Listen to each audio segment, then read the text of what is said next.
আজ সকাল সকাল ঘুম থেকে উঠে দেখি আমার চুলটি খুব বড় হয়ে গেছে। তার জন্য আমি এখন যাব চুল কাটাতে। তারপরে তো ফাইনালি আমাদের বাড়ির দিক থেকে বেরিয়ে পড়লাম। আর কিছু দূর যাওয়ার পরে ফাইনালি তো দেখতে পেলাম আমার ছোট ছোট ফ্যান্স গুলো এগুলা সব কি কাজ করছে। আর এরা কি কাজ করছে তাদেরকে একটু জিজ্ঞাসা করা যাক। এটা হচ্ছে ভিআইপি কাজ, আর আজকে হচ্ছে মাধ্যমিক পরীক্ষা শেষ, তার জন্য তো আমরা এই সব ব্যবস্থা করছি শুধু মজা করবার জন্য। তারপরে তো ফাইনালি আমাদের নারী পুকুরের কাছে চলে এসেছি। আর নারী পুকুরটা দেখতে অনেকটাই বিউটিফুল লাগছে। তারপরে তো চলে গেলাম আমি একটু সামনে দিকে।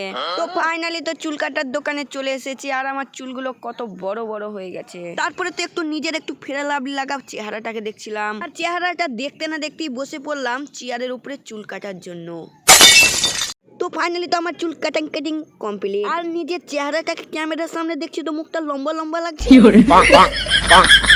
তারপরে তো ফাইনালি চুল কাটার দোকান থেকে তো আমি বেরিয়ে পড়েছি। আর আমার চুল কাটার ডিজাইনটা যদি কাউকে যদি না ভালো লেগে থাকে তাহলে প্লিজ একটা লাইক করো। আর কেউ যদি ভালো লেগে থাকে প্লিজ লাইক কমেন্ট শেয়ার করো।